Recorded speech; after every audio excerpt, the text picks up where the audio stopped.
मैंने ऐसा ऑक्शन जिंदगी में पहले कभी नहीं देखा। और ये आपका हुआ, आपका हुआ।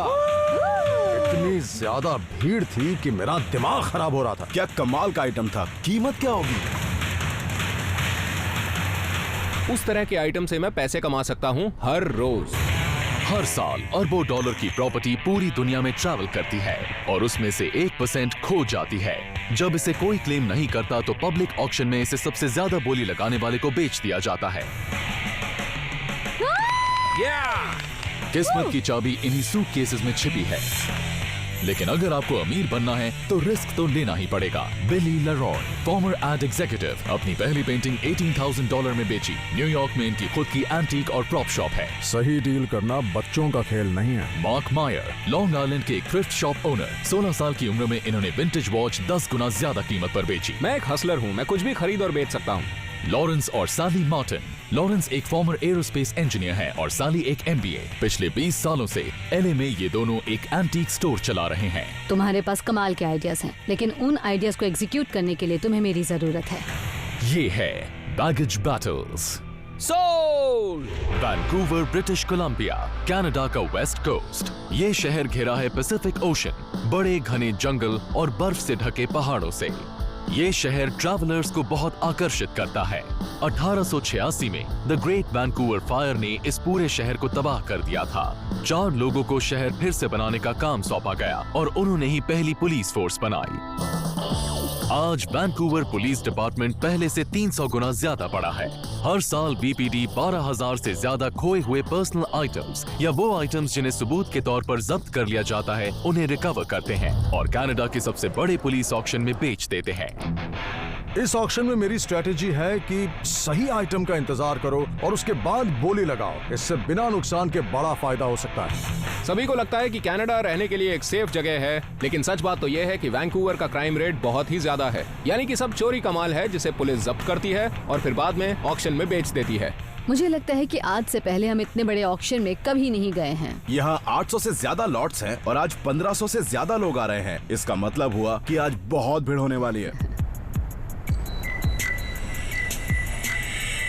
अरे यार, मैंने आज तक किसी भी ऑक्शन में इतनी ज्यादा भीड़ नहीं देखी है। जैसे ही मैं सामान देखने अंदर आया तो मुझे काफी बढ़िया सामान दिखा, जैसे chain saws, big tools, hiking gear, snowboards, skis. मतलब ऐसा लगा जैसे कि ऊपर वाले ने मेरी सुन ली हो। इन 800 लॉट्स को देखने के लिए मेरे पास सिर्फ 1 घंटा है, जो कि इम्पॉसिबल है। बर्टन एक बहुत ही जानी मानी स्नोबोर्ड कंपनी है।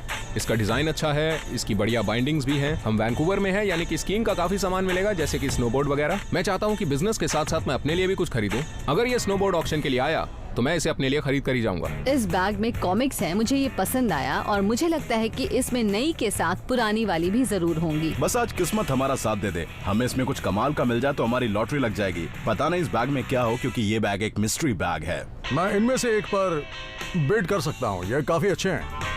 ओह, ये बहुत ज्यादा भारी है। ये बैग काफी अच्छा है क्योंकि इसमें कुछ ऐसा है जिससे ये बहुत भारी हो गया है। इसमें एशियन और पर्शियन चीजें दिख रही हैं। मेरी नजर अक्सर ऐसी चीजों पर पड़ जाती है जो लॉट से काफी अलग होती हैं और उन पर बोली लगाने से फायदा हो सकता है।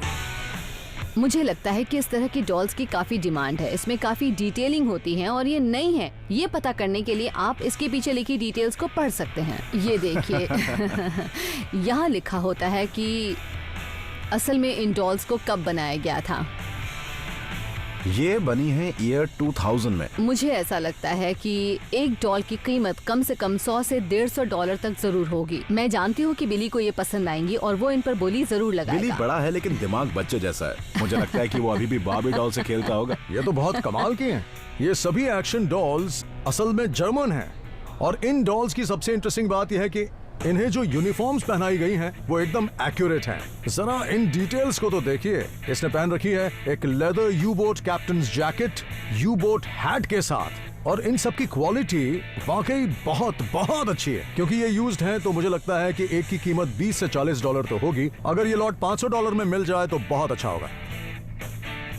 इस ऑक्शन में मैंने इससे ज्यादा महंगा टूल अब तक नहीं देखा। ये एक मिल्वॉकी मैग्नेटिक ड्रिल प्रेस है। अगर मैं इसे बेचने गया ना तो मुझे इसके आसानी से $1600 मिलेंगे। वो ड्रिल ना तो देखने में अच्छी है, ना ही नई है ना ही उस पर सोना जड़ा हुआ है। लेकिन एक बात मैं अच्छी तरह से जानता हूँ, उसी तरह की चीजें बेचकर मैंने आज तक अपना फायदा बनाया है, हर रोज। समझ नहीं आ रहा कि इसके अंदर कौन कौन सी कॉमिक बुक्स होंगी। ये है असली गैम्बल, क्योंकि comic books, baseball cards, football cards, ये सब एक ही कैटेगरी में आते हैं। सिर्फ एक्सपर्ट्स को ही इनकी असली कीमत पता होती है, और इसके अंदर एक रेयर कॉमिक भी हो सकती है। Okay, welcome to the Vancouver annual police auction. यहाँ बहुत तेजी से बोली लगाई जाती है, इसलिए आपको फटाफट जवाब देना होगा। जल्दी 4, 3, 2, 1 शुरू हो जाइए जल्दी। $10, $20, $20, $25, $25 में आपका हुआ। आपका नंबर क्या है? 101। ऐसा लग रहा है कि जैसे पूरा का पूरा शहर इस ऑक्शन में मेरे पीछे खड़ा है। जल्दी जल्दी बोलिए। ये ऑक्शन नहीं, एक सर्कस है। पता नहीं वो क्या बोल रहा है। 400, 450, 450, 500, 500, 1, 2, 3, सोल्ड। क्या बड़बड़ कर रहा था, मुझे कुछ भी समझ में नहीं आ रहा था, जबकि मैं पहली रो में बैठा था। सोचो। नंबर 606, इसमें है कुछ पुरानी कॉमिक्स और बुक्स। हमने कुछ पुरानी कॉमिक्स देखी थी और मुझे लगता है कि हमें उसकी अच्छी कीमत मिल सकती है। शुरू करेंगे $25 से। चलिए 50, 50, 50, जल्दी आगे आगे बोलिएगा। 75, 75, 75, 100, 150, 150। शायद बिली ने सोच लिया है कि वो हर उस चीज पर बोली लगाएगा जिस पे हम लगा रहे 175 हैं। कौन देगा? 175, 175, जल्दी जल्दी। 250, 250, अगर इसमें से 275। एक रेयर कॉमिक बुक निकल जाए तो मजा आ जाएगा। 325 हो गए। 350, 350 कौन देगा? सोल्ड। 325 में आपका हुआ। चलिए जल्दी जल्दी, अगला आइटम, अगला आइटम, जल्दी जल्दी। नंबर 607। लॉरेंस ने $325 में वो कॉमिक्स ले ली। God bless him. बेचारा कंगाल हो गया तो दिल बहलाने के लिए कॉमिक्स ही पढ़ लेगा। अब आ रहा है लॉट नंबर 796। ये है बर्टन स्नोबोर्ड बाइंडिंग्स के साथ। मुझे वो स्नोबोर्ड चाहिए, वो देखने में अच्छा है, उसकी बाइंडिंग अच्छी है, देखने में मजबूत लग रहा है, तो मैं तो बोली लगाने वाला हूँ। स्नोबोर्ड $100, 150 और अब 200। कोई 200 लगाएगा? अब 250, 250 लगाइए। 250, 250, 300, $300। ठीक है, 250 में आपका मुझे हुआ। अच्छा लग रहा है क्योंकि स्नोबोर्ड का साइज दूर से देखने पर काफी बड़ा लग रहा है, लेकिन अगर वो उतना बड़ा नहीं निकला तो मुझे मेरे पैसे वापस चाहिए। और अब नंबर 11। मुझे मिलिट्री की हिस्टोरिकल चीजें बहुत पसंद हैं और ये एक्शन डॉल्स मुझे बहुत अच्छे लगे। अगर मुझे ये अच्छी डील में मिल गई तो जरूर पैसे कमाऊंगा। बोली शुरू होती है $100 से। बोली बढ़ाइए, बोली बढ़ाइए। हम जितनी भी चीजों पर बोली लगा रहे हैं, मुझे इस लॉट से सबसे ज्यादा उम्मीदें हैं। ओह माय गॉड, लॉरेंस अब इन एक्शन डॉल्स पर भी बोली लगा रहा है। बार बार अकड़ कर मुझे देखता है, मुझे इरिटेशन हो रही है। आगे बढ़ाइए। $500, 550, 550, हमने $600। जितना सोचा था उससे ज्यादा की बोली लग रही है। इन्हें महंगा खरीदने का कोई फायदा नहीं। $700 से बोली आगे बढ़ाइए। $750, $700 में ये आपका हुआ। बिली को एक तो पैसे नहीं खर्च करने और ऊपर से वो हमसे चिढ़ रहा है। उसे ये समझना पड़ेगा कि अगर यहाँ जीतना है तो उसको रिस्क उठाना पड़ेगा। अब है industrial heavy duty boring machine. मुझे वो आइटम पसंद है क्योंकि हर कोई उसकी कीमत नहीं समझ सकता है, लेकिन मैं जानता हूँ कि वो कितनी कीमती होने वाली है। बोली लगाइए $100 के लिए। $100, $100 की बोली लग गई। कोई 150 लगाएगा? 150, 150, $200। क्या बात है? बोली बढ़े। $300 आगे बढ़े। 350, 350, 350, 350। और ये मशीन 350 में आपकी हुई।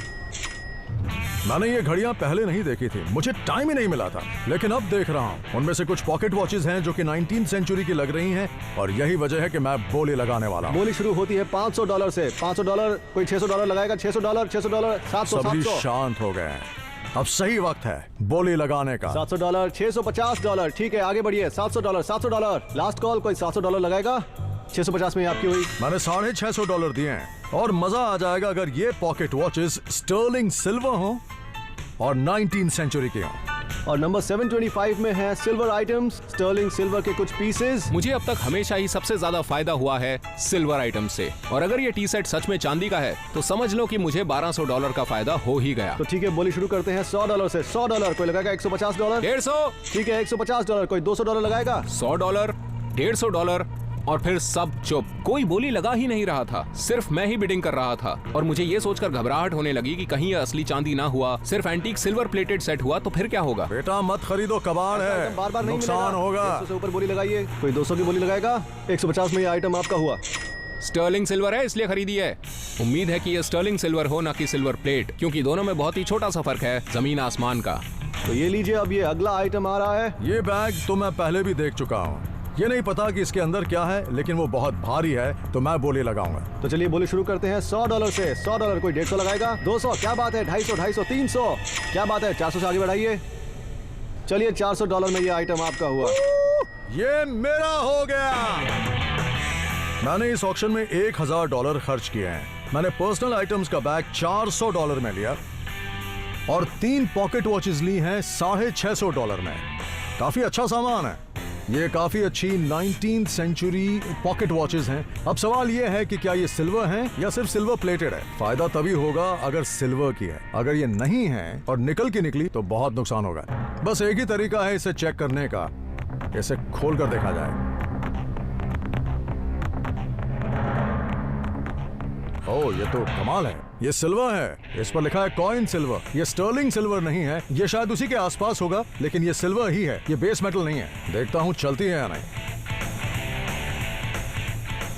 ये चलती है, बढ़िया। मुझे सीधा $900 का फायदा होने वाला है। ऑलराइट, ये तो चप्पल है। हाँ, इंटरेस्टिंग। ये तो फ्लाई फिश का बॉक्स है। ये देखिए, ये स्टैम्प्स की तरह हैं। इनमें से कोई बहुत ज्यादा महंगी होगी और कुछ के दाम बहुत कम होंगे। भारी है ये छोटा सा बॉक्स, बहुत भारी है। ये कमाल की चीज मिली है। इसमें फिशिंग का सामान है। ये एक हुक है और मैं इसे किसी पंक रॉकर को बेच सकता हूँ। बहुत अच्छे। ये सबसे भारी चीज है। ये बुद्ध है, शायद आइवरी के बने हैं। देखने में आइवरी लग रहा है, लेकिन हो सकता है ना हो। इसके टमी पर रब करने से गुड लक आता है। मैं यकीन नहीं करता, मेरा लक तो कभी अच्छा नहीं हुआ। अब भी मुझे तो यही लग रहा है कि ये सब कबाड़ है और कुछ नहीं। एक छोटा सा पिंक पर्स, इसमें आप चीजें डाल सकते हैं। इससे मुझे माँ की याद आती है, वो भी हरी सब्जी की तरह कुछ भी नहीं करता। ये एक पेंटैक्स कैमरा है, इसमें किसी की पर्सनल पिक्चर्स होंगी। ओह वाह, ये क्या है?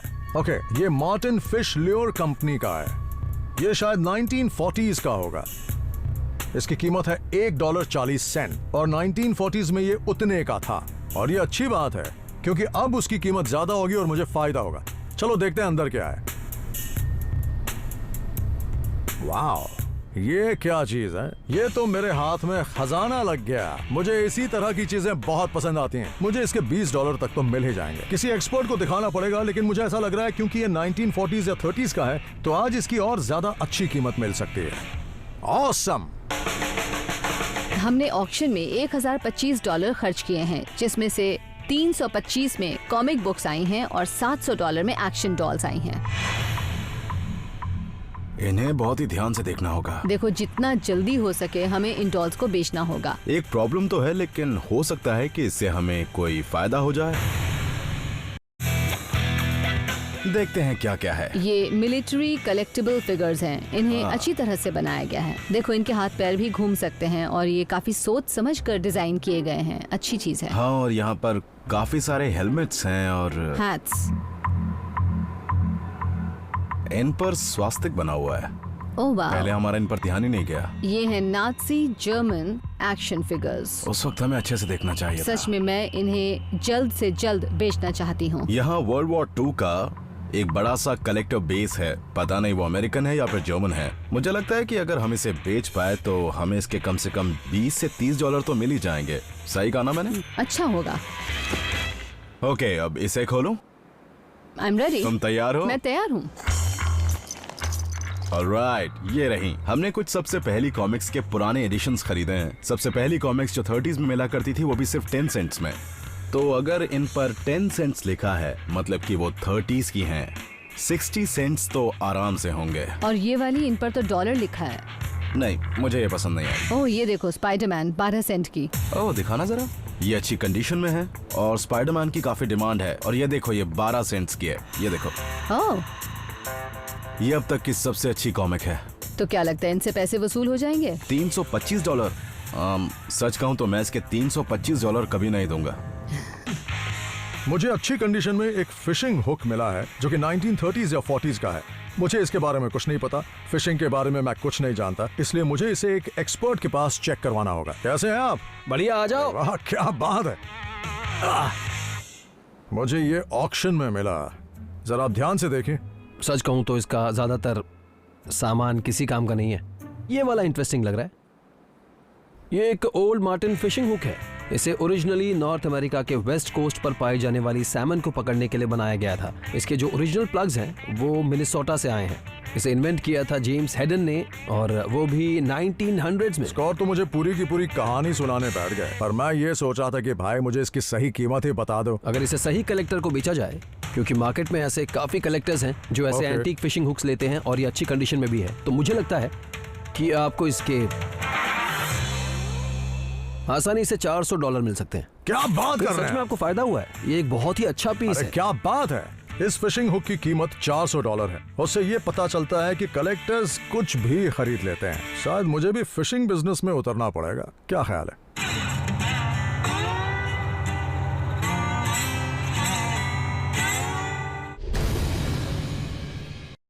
आजकल पॉप कल्चर में कॉमिक बुक्स की बहुत ज्यादा डिमांड है, इसकी वजह से शायद हमें इसके अच्छे दाम मिल जाए। हमने एक बैग खरीदा है जिसमें करीब 100 से भी ज्यादा कॉमिक्स थी, और हम उन्हीं में से कुछ खास लेकर आए हैं जो हमें लगता है कि काम के हैं। हाँ ठीक है, क्यों नहीं। ये काम तो आसान है, इनसे आपको फायदा होगा। ये काफी अच्छी कॉमिक्स हैं। अच्छा। ओके, ये जस्टिस लीग की सबसे पहली कॉपी है जो 1962 में आई थी। बहुत ही कलेक्टेबल बुक है, लेकिन इस वाली की हालत खराब है। पेजेस काफी मुड़े हुए हैं और थोड़े फट भी गए हैं। अगर आप इसे किसी कलेक्टर को देंगे तो वो इसे सिर्फ पढ़ने के लिए ही लेगा, लेकिन फिर भी इसके ऊपर जो नंबर है वो बड़े काम का है। इट्स नंबर 8, तो मैं इसे यहाँ पर $40 में बेच दूंगा। ओह, क्या बात है, क्या बात इसके है। बाद है फैंटास्टिक 4। ये काफी बाद का नंबर है, लेकिन इसकी कंडीशन काफी अच्छी है। इसका रंग भी ठीक है, ये कहीं से भी फटी नहीं है और इसके पेजेस भी ठीक है, तो ये भी $40 में निकल सकती है। अगर हमें कॉमिक बुक से इतना मिल रहा है तो ठीक है, हमने 325 उस बैग में फूंक दिए, पर चलो कॉमिक से कुछ तो वसूल हो जाएंगे। ये स्पाइडरमैन नंबर 28। मुझे ये बुक बहुत ज्यादा पसंद है। ये 1965 की है। इसमें पहली बार मोल्टन मैन नजर आया था। इसमें बहुत सारे बड़े कैरेक्टर्स हैं। स्पाइडरमैन सबसे ज्यादा कलेक्टेबल कैरेक्टर्स में से माना जाता है। इसकी कंडीशन भी अच्छी है, ये फटी नहीं है। इतनी अच्छी कंडीशन में इसका मिलना मुश्किल होता है, क्योंकि ऐसी बहुत ही कम कॉपीज बची हैं जिन्हें ठीक से पढ़ा जा सकता है, और ये उनमें से एक है। मुझे लगा अच्छा ठीक है, इसके पैसे कितने मिलेंगे? इसे देखने के बाद मैं ये बहुत आराम से कह सकता हूँ कि इसके आपको $800-900 नहीं, ओह गॉड, वाओ, $800-900? ये सुनकर तो मेरे होश ही उड़ गए। उस एक कॉमिक ने हमारे सारे के सारे नुकसान की भरपाई कर दी। मैंने $250 में खरीदा है एक स्नोबोर्ड, और 150 में खरीदा है एक स्टर्लिंग सिल्वर टी सेट, और 350 में खरीदी है एक ड्रिल। मैंने पहले इसे देखा नहीं था, लेकिन जब इसकी बोली लगने लग गई तो मेरा दिल इस पे आ गया और मैंने इसे खरीद लिया। उम्मीद करता हूँ ये असली हो। अगर ये स्टर्लिंग सिल्वर की बजाय सिर्फ सिल्वर प्लेटेड टी सेट निकला ना, तो मेरे सारे पैसे डूब गए।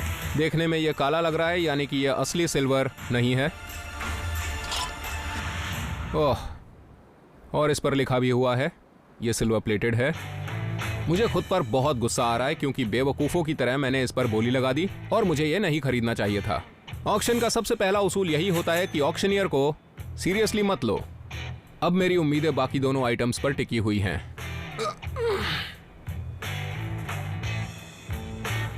ये मिला ना असली आइटम। इसे दीवार में छेद करने के लिए इस्तेमाल करते हैं। ये एक मैग्नेटिक ड्रिल प्रेस है मिलवॉकी से, और इसकी रिटेल प्राइस होगी कम से कम 2000। इंडस्ट्रियल बिल्डिंग पर काम करने वाले लोग इसे जरूर खरीदेंगे। ये एक नायाब आइटम है, आसानी से नहीं मिलता। कंस्ट्रक्शन में इससे बहुत फायदा होता है। मैं इसे घर ले जाऊंगा, इसको पॉलिश करूंगा। मुझे पता है इसे कहां बेचने जाना है। मैं काफी टाइम से एक स्नोबोर्ड खरीदना चाहता था, और बर्टन के स्नोबोर्ड काफी ऑथेंटिक माने जाते हैं। ये स्नोबोर्ड मैंने सिर्फ अपने लिए खरीदा है, क्योंकि मुझे स्कीइंग का शौक है, और जब भी मैं इसे रेंट करता हूँ $100 ऐसे ही चले जाते हैं। इसकी लेंथ है 155 सेंटीमीटर, लेकिन ये मेरे लिए पूरा पड़ेगा कि नहीं ये मुझे बिल्कुल नहीं पता। मुझे अंदर ही अंदर लग रहा है कि मैंने एक गलत साइज का बोर्ड खरीद लिया है। स्नोबोर्ड का मजा और फायदा तभी है जब आप उसे सही साइज में और अच्छी क्वालिटी का खरीदें। अब मैं आया हूं एक प्रोफेशनल स्नोबोर्डर के पास, क्रिस डफेसी, जो वैंकूवर से हैं। वो मुझे बताएंगे ये ठीक है या नहीं। मैंने इसे कनाडा के सबसे बड़े पुलिस ऑक्शन से खरीदा है, और मेरे पास ऐसे 15 हैं, और ये वाला मुझे अच्छी डील में मिल गया। क्या बात है, मैं इसे एक बार देख लेता हूँ अच्छी तरह से। वेल, ये बर्टन का है। स्नोबोर्डिंग की दुनिया में इसका बहुत ही ज्यादा नाम है। Burton bindings, perfect, comfortable, easy to use.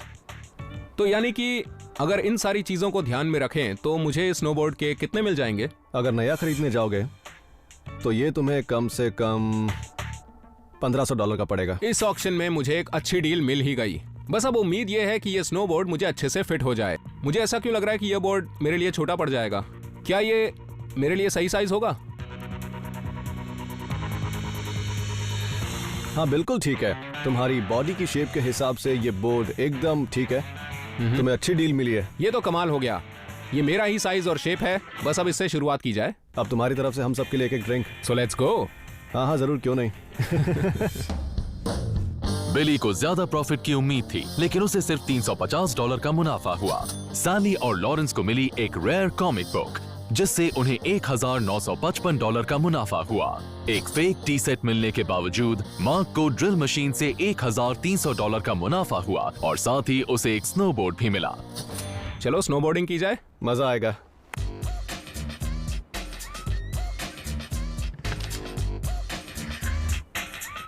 ओह, मुझे पता था मेरे से नहीं होगा। ओह,